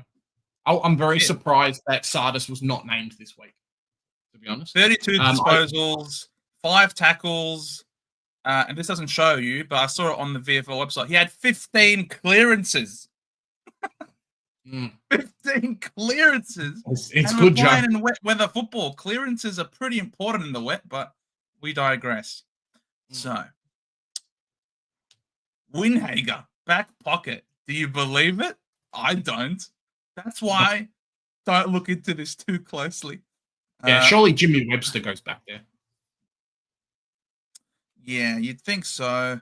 This is going to be an interesting one to tip. Interesting that Tunstall survived with Lohman back in the team, which is really interesting. We'll see if he survives again, because if he does and performs well, then Tunstall could be someone that we're downgrading to next week. Fingers crossed, we get another rookie there potentially. Yeah, potentially. But if you look at that interchange, they're not going to sub Lohman. They're not going to sub Ashcroft. They're not going to sub the other Ashcroft. And they probably don't sub Logan Morris. So Tunstall locked in as a sub. It's a pretty obvious who you're going to sub. Even with St Kilda, Max Hall is probably going to end up being the sub. Maybe Collard is the sub. Don't say that. Don't say it, my boy. Be realistic, right? Zach Jones is not going to get subbed. Stop realistic. Stop Jimmy Webster won't be subbed. Garcia won't be realism subbed. is overrated. Okay, all right. Just let me live in the fairies, mate. It's been a busy week. Oh, jeez, yes, all right, probably. Maybe not him. Well, we're gonna be stuck with whoever then. The rookies will eventually reveal themselves. Maybe it could be a Hustwaite, as Sportsnut was mentioning here. Big Henry Hustwaite could be okay in a couple of weeks. So if you scroll down to the doggies, you might get Booslinger as well. Or Buslinger, correct. I'm tipping the Lions in this one. Oh, mate. You and half the competition, you're on 95% for tips this week. So, St Kilda does not look good. Name out of your blaming mouth. You tell him, Captain Black. You tell him. Dodgy, love the faith. Go Bombers, fair enough. Clay Hall not named again. Oh boy, that's a spoiler. Tunstall is a potential sub-candidate like Dudley. Yes, it's true. Boyd being a potential does my brain in. He's never a potential. He's always emergency, isn't he? Every week. Yeah, every week, and then every week he's in. So, it's more just that they have to. Unless Rowan Marshall is injured, they won't put Boyd on field. They're never going to run both. It just doesn't work. It's too many tall players, and Harry Boyd is like the old Tom Campbell, where Tom Campbell used to be the in every week. And everyone be like, oh, Tom Campbell's going to play. It's it's never going to happen. It's just break glass. Something happens, and then the Ruckman's out. They get fined $50K or something, Joe, from the soft cap, I think, if they bring in someone from into the team that's not on the list. So that's why they just chuck the Ruckman there. Fair enough. All right, Port and North. Ratkins in 1 week, out the next. You'll love to see it. I'm in the side apparently this week. Oh, both of me. I'm both times I'm in this week. Love it. You guys are screwed by the bye. Hardeman's not bad, but you see who's been kicked out of that North backline, Joe. I wonder if Corey's still here, but Big J is happy. Zach Fisher did his hammy, so unlucky there. But it's nice. We're going to get slaughtered. The other opposition are going to kick 1 million bloody goals. They're going to kick so many. But at least there's some accountability from an Aiden Core, Griffin Logue, who's looked underdone, and then a Zach Fisher as well. So, it's big raps this week for Charlie Comben and Dawson. They're going to have to really stand up alongside McDonald. But, it looks a little bit better, which is nice for us, I think. Man, I wanted a quarter be playing just so that Sam Pepper can go bananas on his face. Well, he probably will. Like he probably still will. Like he's playing Callan Dawson. Like it's fine. But yeah, it's just nice to have some accountability. I think Sheezel probably will play a bit. Yeah. Please, please, we need you in the back line. I'm tipping the power. Oh wait, Finlayson is in. Oh, okay. So they reckon he's over his personality problems and his lack of effort. All right, interesting. I don't think he's going to be giving up like 12 goals to North Melbourne players this weekend. So you should be right. Jeremy Finlayson. All righty, fair enough. Hogan's in, big in. Brown out. This guy can't mark to save his life. It's kind of funny. Right, Buslinger, nice. In for Jones. Vandermeer. Good news. I know Sandasi's out, which sucks. But good news that he avoided the ACL. That is huge. Yep. And he's not going to even, there's no surgery for him either. Absolutely. So, look, I'm tipping. Last week I tipped the Bond to beat St Kilda, and he did. Which he did. Which he did. It was glorious. I missed the Bond. I missed him so much. Oh, and Channel 7 AFL on Facebook did not miss. Did you see their post before the game? 7 AFL. Oh, that was so funny. Yes, this is the one. They were so fun. I loved it. It was perfect. Oh, yeah, Chad Warner's re-signed. He's on monster money now. I'm gonna have to scroll before the game. Oh, I saw Clarko's face. Murphy Reed, curfew. Curfew. What a dumbass. Right. Oh, congrats to Luke Parker for playing 300 games too. Correct. All right, so it's before this game. We're almost there. Here it is. He has risen. He has risen. Bot's back on Sunday Night Footy. Does he not look like he's channeling his inner Jesus here? Is that not perfect? On Easter Sunday, he's back. He's risen. And he rose in sensational fashion. What a game by the Bond. That was so perfect. You knew it was going to happen. And what I've missed him. He's without a doubt my favorite non-Essendon player. Without a doubt. Does anyone hate the Bond? Oh, someone probably does. I'll be right. Yeah, someone. And that one person is Adam Kingsley. Because he's going to send Bedford straight to him. Absolutely. You know who it is? It's Cooper Gretsch. Because he keeps posting these bloody pictures of, oh, I'm glad we got Jack Billings and no Bontempelli. Much better selection. He has risen, Dodgy. He has. It was so perfect. But yes, Bedford absolutely going straight to him. How effective will he be? Only time will tell. The Bond, he played with no rust almost on the weekend, which is kind of crazy to believe. But I'm still going to back in the Giants to win this. At home, away from home, at Manuka. He will score still. I think he'll still score well. What? To Bombers? Bro, you can't be giving me this hope. You can't be giving me this hope. How are we going to get the Bond to the Bombers? He's not leaving, bro. He's not leaving the Dogs. He is the Western Bulldogs. Him and Libba, all right? They are the Western Bulldogs. There is no way that Bond's leaving the Dogs. There's just no way. It's not happening. All of this is just media drum up trying to somehow increase his trade value, and it's not happening. It's not happening. Best player to watch. Yeah, he's the best player to watch because he is the best player. Full stop. The Bond is the best player in the league. Essendon can't get Warner. Were we even after Warner? Let's be real. I thought Warner was going to WA if he was going to go anywhere. I didn't think we were in the racing for Warner. Oh, no, he was. WA 100%. Exactly. 3 players from other clubs I love that aren't North. Bond, Merritt, and Doherty.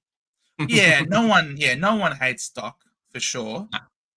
And I think everyone feels sorry for Merritt more than they love him. I think they tend to feel sorry for him more than anything because of what he has to do for us. Are we going to pick I'm Giants? tipping the Giants in this one. Why? Because no Liam Jones, you reckon?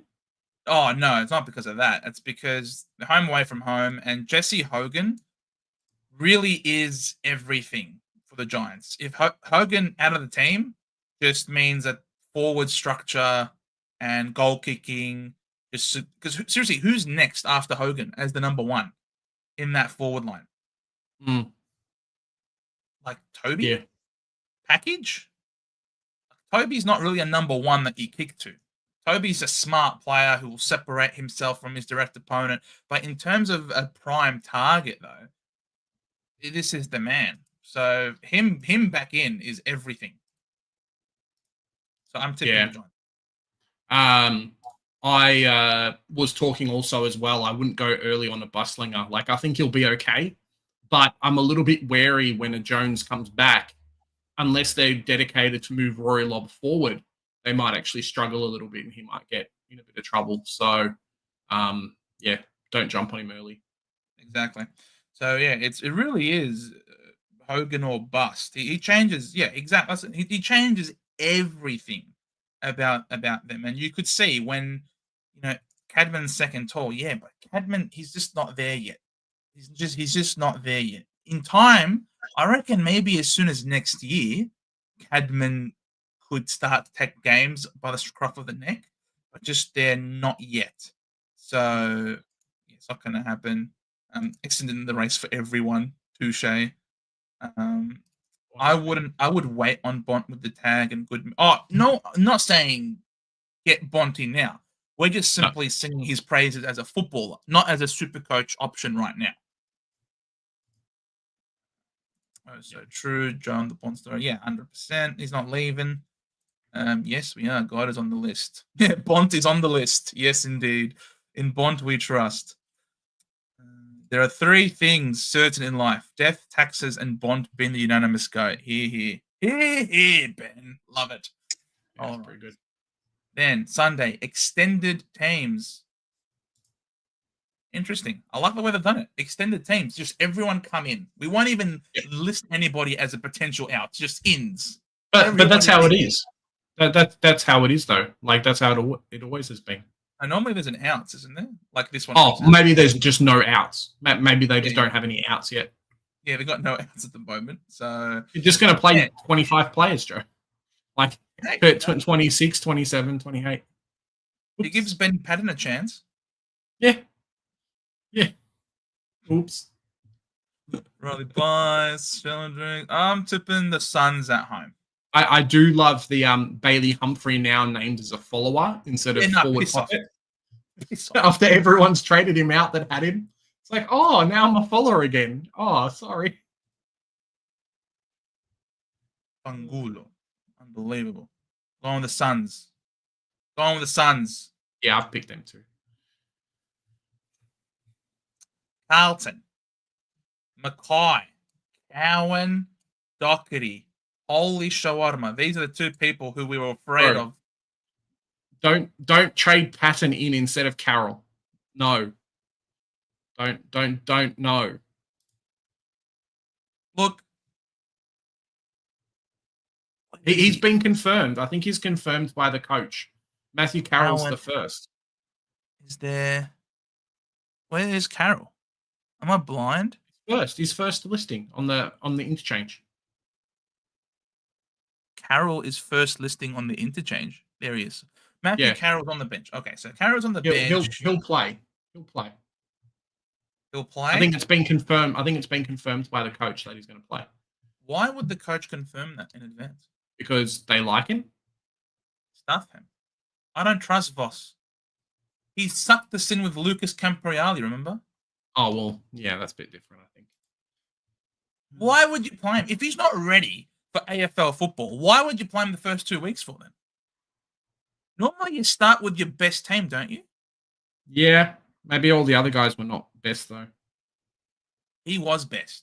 But then the news comes out is he needs to work on his tank. He either works on his tank before he gets in, or you just don't play him. He worked on his tank, Joe, and then he realized his tank was no good. Just don't play him then. Like, you didn't know that his tank was no good before you played him at AFL level? Bro, Voss is a spud, and you know it. Doherty, Lord, and Young are the outs. Cowan and Doherty will be emergencies, Joe, 1,000% guaranteed. Yeah, I think so too. 1,000% guaranteed. Well, I'm still not trading in Carroll because he could get dropped next week for all we know. Oh, I brought him in. I brought him in. He's my rookie in this week. I wanted to go Hewitt. Could have done some other stuff, but I'm okay with going Flynn and Carroll, I think. Hewitt's a bit of a miss, but at least I've got Connor Stone and Kako playing, so I don't feel too bad. I mean, do I really need him? Well, that's the question, right? That's where we start to, like, your team's starting to fill out quite nicely, which is really good for you. Like Max Hall playing, Lindsay, and a few of these other guys. Gross probably plays this week, whereas I'm stuck with Campo, Clay Hall as my two guys, plus Patton and Patton as well. So, yeah, you're not going to run out of cash anytime soon, whereas I may do it. So I need a bit more cash gen. He struggled post-game. Tank and Saunders will play again this year. I hope so. We'll see. Be good. In the meantime, he's a for loop, us. I guess.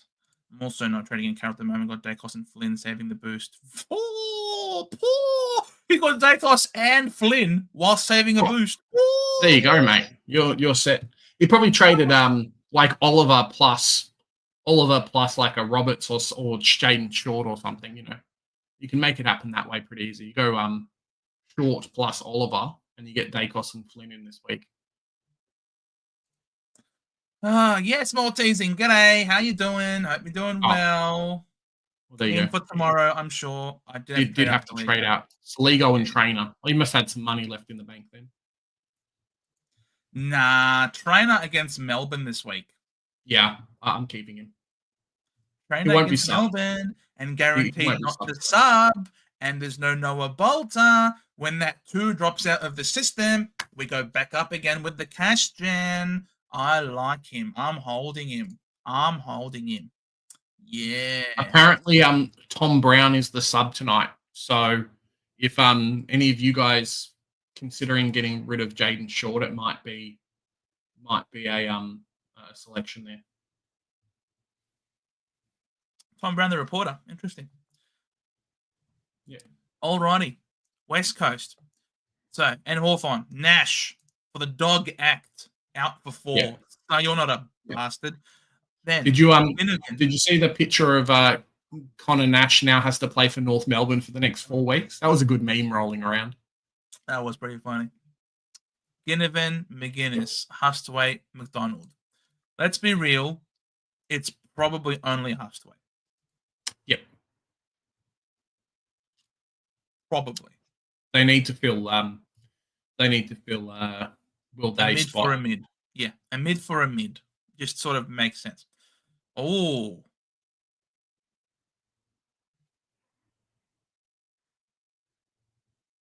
Would make things a bit easier because then I could move Carroll on field and not struggle too much. I reckon. You think he resets? We've spoken about this before. He resets for sure. Against Melbourne? He resets. He's going to score over 70. He's scoring over 50, that's for sure. I'll take you up on that, Tatum. He's definitely scoring over 50. F off Joe Smith was a dog act. He was going with the ball. Going with the ball? They didn't know what happened because it was so quick. All of a sudden, you just see him drop, but it was so quick. And it was, I don't know how you were trying to go for the ball, bro. Honestly, do we have to pull it up? Bro, he was not. He slapped him. He wasn't even there. It was almost as bad as the Bailey Smith, here's the ball to the face. Like, come on, man. Watch it in real time, not the slow-mo super slap. Not some, right, like, watch it in real time. Yeah, but the thing is, it happens so quick. So what? Don't look at a gunshot in real time. because it happens very fast.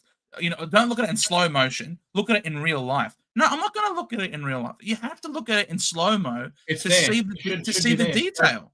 Go back. Oh yeah. Okay. Cool. You have to see the detail. The ball was head high a quarter of the second. Bro, he went for a body spoil.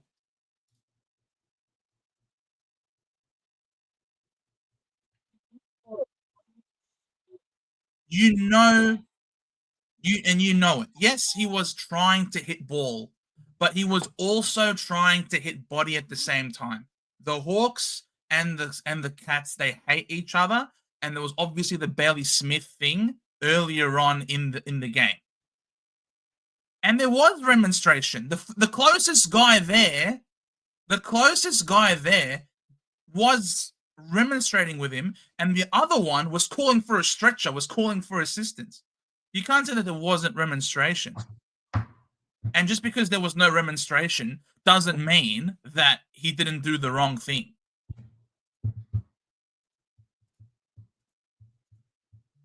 We can't look at it in real time because what are you doing, bro? Do that again. Nah, he comes to slap him. 100%. How is that? Is that how you tackle someone, is it? Is that how you tackle someone? With one hand in front of you like that? That is not how you tackle someone. And if he was trying to tackle, where's the continuation of the tackle? Where's the follow through? Where is the continued body contact if he was genuinely trying to tackle him? It was just a swipe. It was a swipe, and he was gone before he even hit the ground. He was gone before it hit the ground. In my opinion, that absolutely was a dog act. 4 weeks is deserved, in my opinion. Like, the ball's down here. Look where the ball is. The ball is down here. What are you doing swinging like that? He's missed the ball by quite a bit. I don't know. These are professional athletes, in my opinion, with tremendous hand-eye coordination. I think he knew what he was doing. He was going for ball, yes, but he was also trying to go for body. He was going for a body spoil, and players do it a lot. And I do think that there was certain it was foreseeable risk, particularly knowing the height difference. I don't like that at all.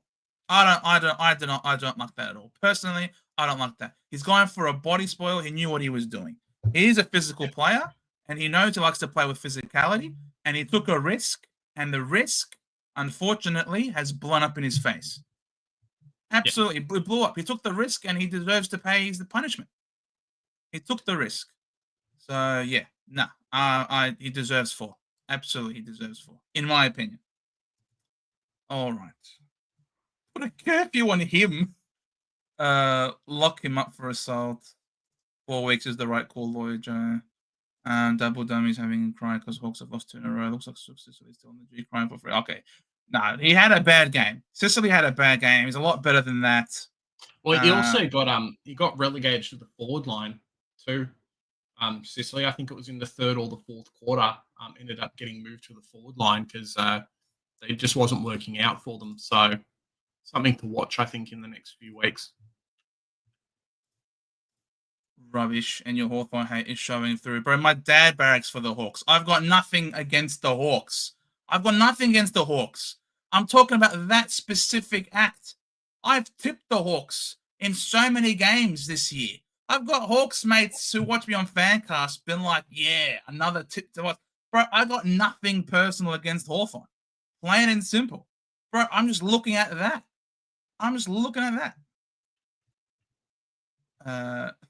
You can sell my house to cover that. No, I'm not going to sell your house, Michael. I am not selling your house. Sorry. All right. What's this? In these days, they have been told head is out. So gone. Weeks is right. That's the thing. He took the risk. Took the risk with it. And when you do that and you execute poorly, you're found guilty, and you get taken You out. get chopped. You get chopped. Absolutely. So, all right. I'm tipping the Hawks in a big one here. Playing Marvel. Interesting. I think every Melbourne team has to play a game at Marvel. So the teams that they probably know that they're not going to get a lot of interstate people coming, they'll go and play Marvel. So West Coast actually has a half decent Marvel conglomerate. All these people who like live in Melbourne but go for West Coast, not actually too bad. I think Gold Coast play a lot of these type of games at Marvel too. That's where it was at Richmond Gold Coast last week. Yeah. So Tom Gross still named, no Clay Hall, yeah, it's which rough, is man. really disappointing for owners, particularly with Tim Kelly out of the side. What does that mean? Does it mean that he's done? I don't think he's done, personally. But It's rough, man. It's rough. It's really rough owning him. I think I posted on Twitter. I think I ended up going Hewitt to Clay Hall as like the initial trade when Hewitt was out, and then obviously that's not worked out well for us. So yeah, kind of sucks. I'll put it simply. Yeah, your points haven't been ignored, double dummy, but it was deliberate and a dog act because the risk was assessed and he took the risk. Anyone who decides to take a risk with potentially knocking someone out, in my opinion, it's deliberate and it's dog. That's the way I describe it. If you describe it in a different way, I've set out to you why I've called it that way. The risk was assessed. He knew he's a physical player, and it was foreseeable what could have happened. That wasn't a tackle. That's not how you tackle someone. He went for a body spoil, and it was not executed properly. So that's what I'm saying. Hawthorn and West Coast normally in Tasmania. Right. There we go. All right. That's what I'm saying. Like, this is a bizarre matchup. I'm not used to seeing that. All to Hewitt for me. Well, Hewitt was wonderful on the weekend. Playing those midfield minutes, and everyone was big on him. Everyone had him. But obviously, he's had a couple of setbacks with his body letting him down. So that's the issue with him. Hopefully, he's left them behind. He looked really good against the Bombers. What's he priced at, Hewitt? 188. Yeah, I mean, you could. -8 break even. Yeah, this would be the week. I spoke about it when you weren't here, Joe. I was like, this is the week to go and do it because it feels very much a line in the stand type of position where a lot of us had the chance to grab Murphy Reed at a very similar price, and then he's gone bananas. And I think Hewitt's that type of player too. Mark reckons Hewitt's a trap, potentially. You reckon? Well, he had plenty of centre bounce attendances, is the thing. If we go to Elijah Hewitt, 72% TOG, 60% CBAs. He gave away 3 free kicks as well, which is crazy. 2 goals, big time goals. He's that burst player away from the stoppage. He hit the so scoreboard. He looked really good. This heat map isn't very flattering because the Bombers torched them in clearances. So it was, Sheezel, Merritt were getting first-hand use on the football, and we destroyed them. So that's why very few touches around the centre bounces. But these are with all the throw-ins, for example. He was playing in the midfield. So yeah, he could be the one. He could be really good, but the Bombers were quite poor last week. But still, he could be the one. I'm not going there myself. I'm going for Ned Long. I'm going for a bit so. I don't know. It could be even riskier for me going Ned Long, but I feel like I've seen more out of Ned to know what I'm getting. So fair enough. I will remember this and wait your consistency on the track. Absolutely. Hold me to account. I like for people to call me out if I do things, the wrong way. The same way I'd like people to call me out if I and are too much, or if I say it is what it is too much. I definitely Oh, you like can't say to that have, too much, bro. That's not and a now I'm compliment. saying too much. Exactly. So I do like being called out and being held to account. So you are absolutely welcome to do that, Double Dummy. With no Kelly or Clay Hall, Hewitt and Gross should do very well. Fingers You crossed hope for so. Gross. I would have liked Clay Hall to be named. Can you pull up Clay Hall? Did he play VFL last week? I flipped from Zekos to Newcomb. I really hope I'm right. Well, Newcomb, he's a jet. Okay. 26 Clay Hall, disposals, 26 touches. 3 marks, 2 tackles, 1 free against. What's that in fantasy terms? Let me go to fantasy. It's pretty average, I think. It should be close to 76. Yeah, I don't like it.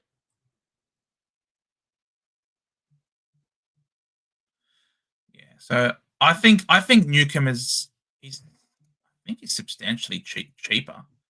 What's Newcomb's price? Newcomb 549. He's not too far off from original price point. I'm pretty sure he's got a low break even.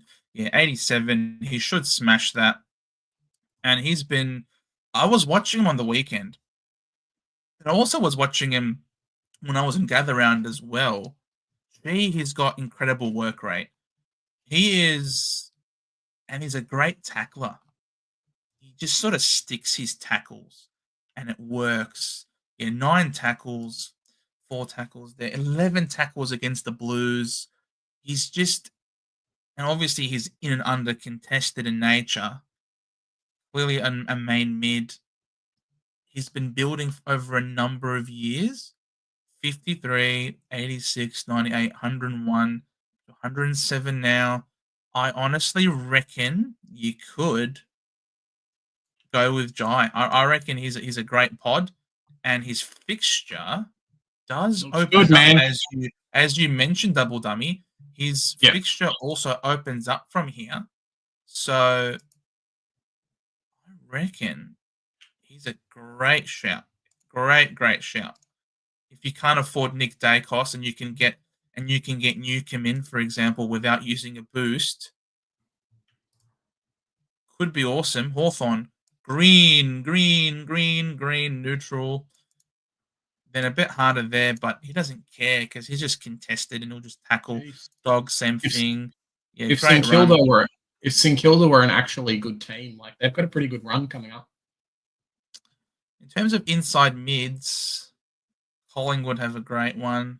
So that's why another reason why Dacos is just so good to bring in, but I can't unless I'm trading out another premium, unless I'm sidewaysing, like a Clary, for example. I could do Clary to. Would you do it?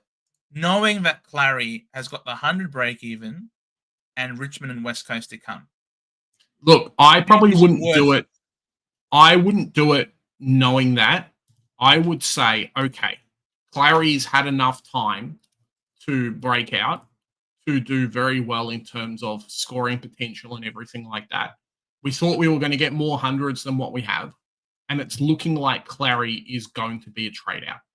We spoke about this before when you weren't here, where if you have the opportunity to grab a Nick Dacos this week, who only has like a 50 odd break even, so he's going to be 650K in a couple of weeks, it's a lot harder to get him then than potentially Oliver being where he is now. So with the awesome run at the moment, like I can see a few people doing it. Like Richmond might beat them today. Oliver might go 50 or go 80. Like Oliver looks like he's going to break out in a while, yeah? It's not North Melbourne in round 2.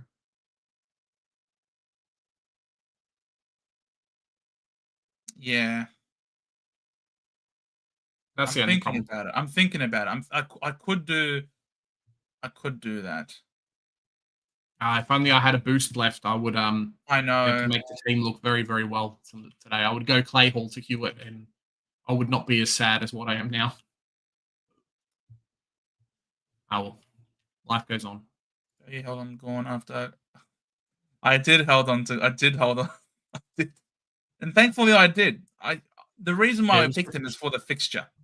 So undeniably dropped off. Well done. So thank you, Velo. Thank you very much. Just can't trust Clay Hall to come back. Fair enough. You have to keep the flash. The beautiful thing about Clay Hall is that he's made a little bit of money. So we can offload him to like a boostlinger in 2 weeks and not feel so bad about it. That's the beautiful thing about a Clay Hall. Yeah.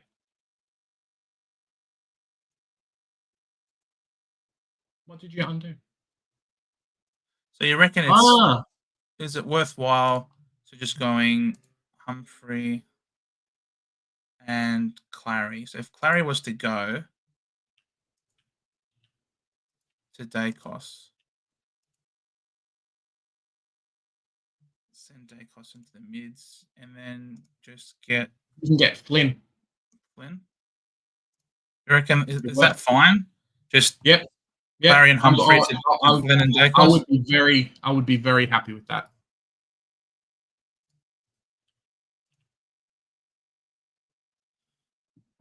And you get a keeper in the midfield.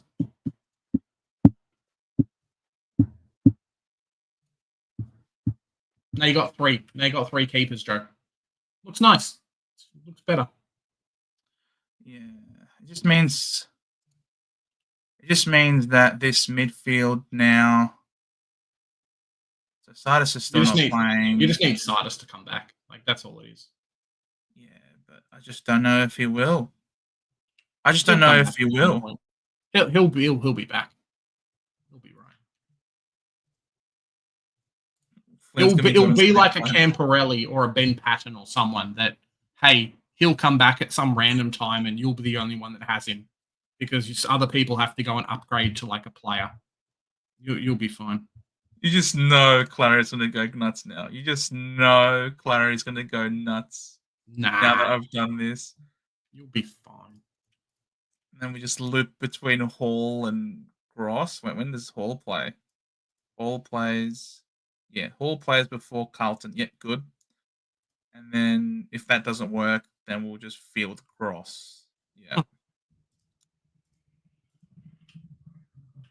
Thank you, Joe. Clary owners rejoice.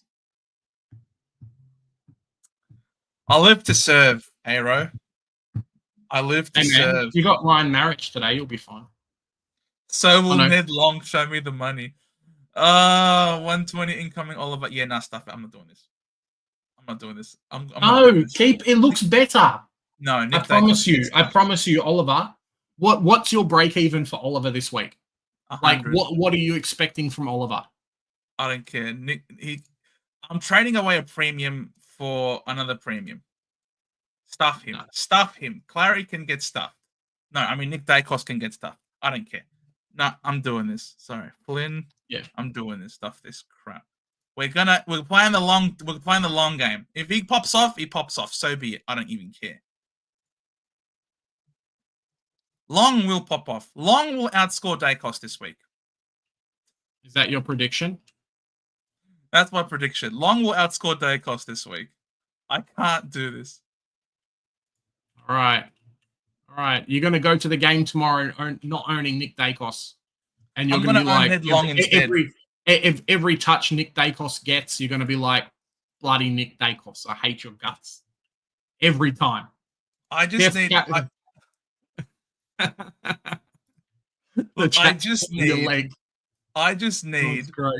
I need to get less rookies. I need to get rookies off the field, man. I need to get rookies off the field. Yeah, so why are you bringing in 2 more players? Why are you bringing in 2 more players that potentially you need to trade versus like a top 6 mid?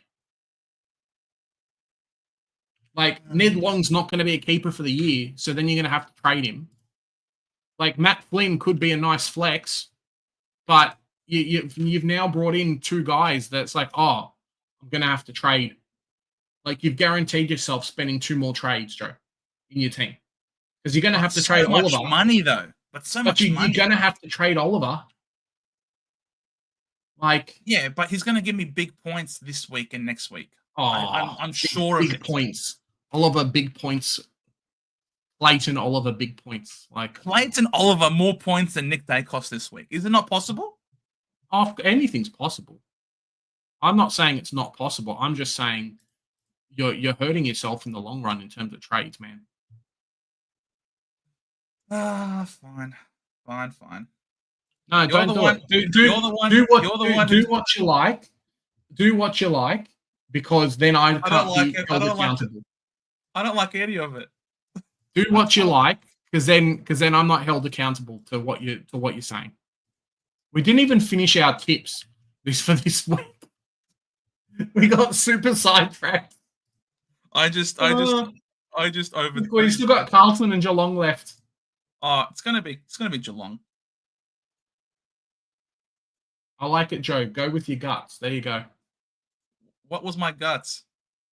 Do this. No, don't do this.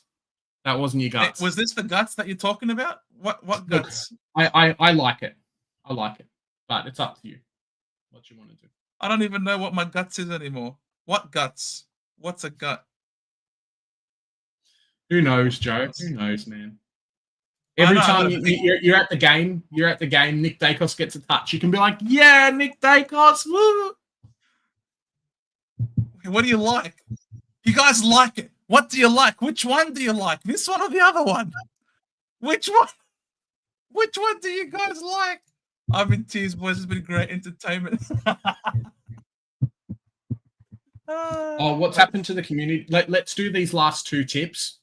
Check out the team sheets. We'll do the last two tips, and then we can check out the community team, because there's only like 19 minutes left. Hawks win. That's it. Wait, no. What? Why is another game? That's it. I thought we finished. There Because is. we got to the end. Oh, we picked Geelong? I didn't even see the Geelong game. Yeah, I have it on my. Maybe refresh. Yeah, I've tipped Geelong. All right, cool, done. Let's pull up the community team and we'll have a look.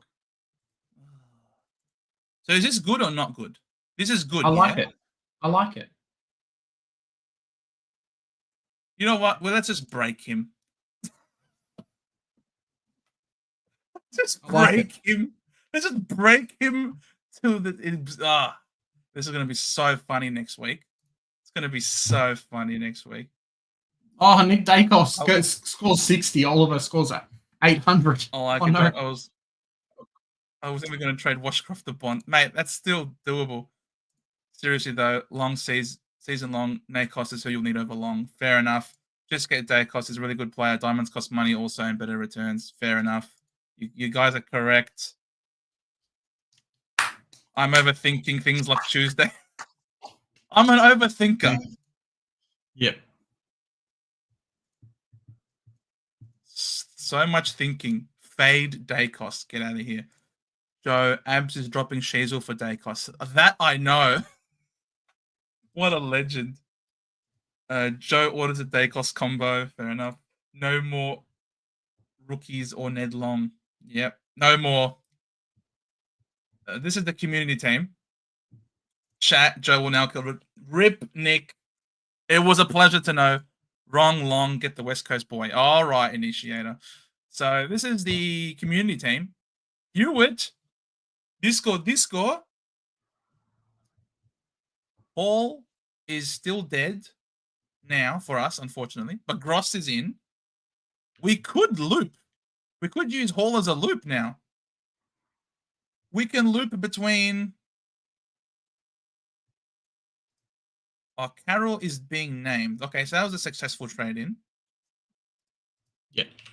And I think we just went Carroll and Flynn. Yeah, we just did Carroll and Flynn this week. No, we used the boost. We did Trainer, Humphrey, and Moraes to Flynn, Dacos, and Carroll. Oh, there you go. How good is that? Perfect. The community team shits all over mine, but it's fine. We love it. We care about the community. All right, let's loop Lindsay, see how he does tonight. And if he goes well, then we keep it. If it doesn't do well, who do we field? Hall or Gross?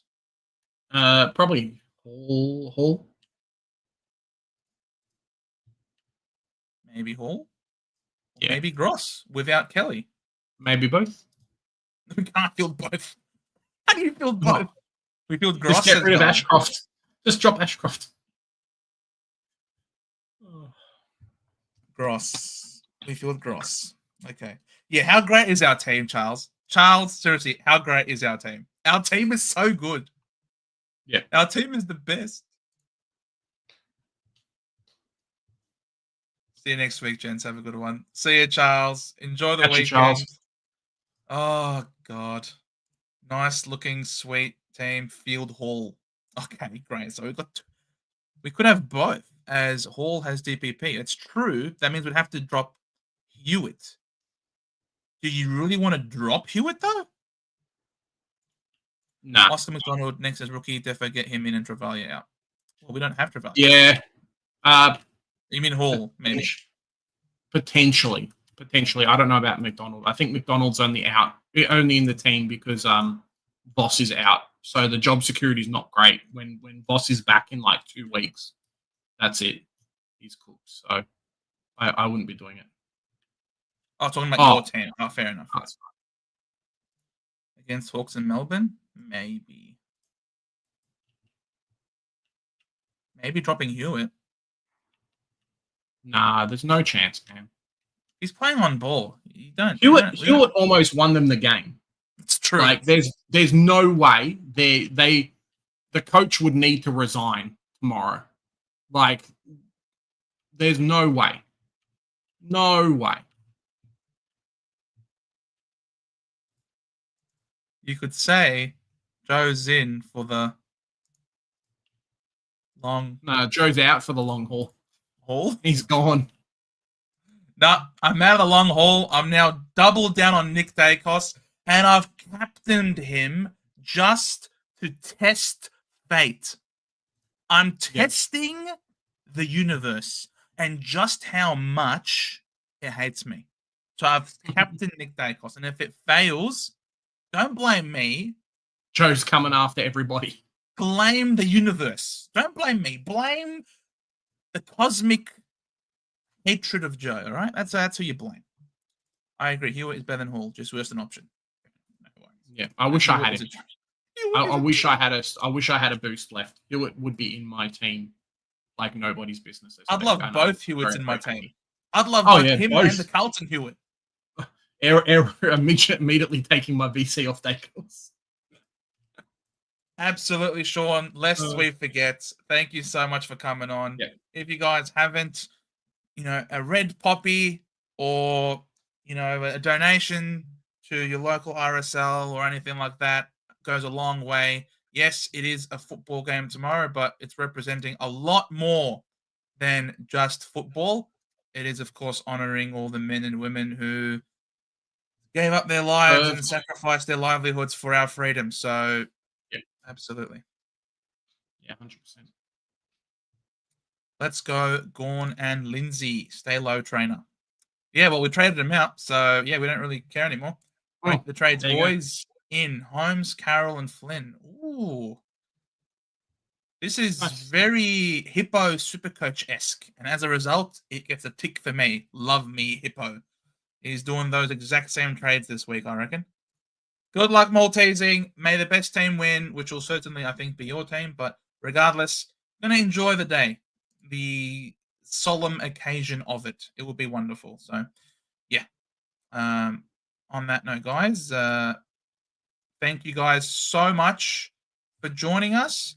Hope you all enjoyed it and had fun. I will be at 5:30 unless we forget. Well done, Velo. Good stuff, mate. So yeah, thank you guys so much for joining us. Apologies again for my delay. I hope I made up for it with being just an absolute mess in terms of my confusion. So I've gone Zach the captain over Nick, mate. It was fun. Mark, I've put Nick as captain so I can break him. It means that we would win. If Nick is broken, then we can win tomorrow, Mark. You should be thanking me for my service. Lest we forget. As a Richmond fan, back to death riding north. North stay within 80 piece. Take care, guys. Thank you so much. Hope so. I don't think so, though. I think Port's going to rip us a new butthole. Yeah. Ben, Oh. thanks, lads. Yes, guys, if you haven't hit the like button, please greatly appreciate us. Anything. Hope the footy's crack. Absolutely. Hopefully it is. Thank you guys so much. We'll see you all on Monday for the review crew, right? Yep, 100%. It's going to be a fun one.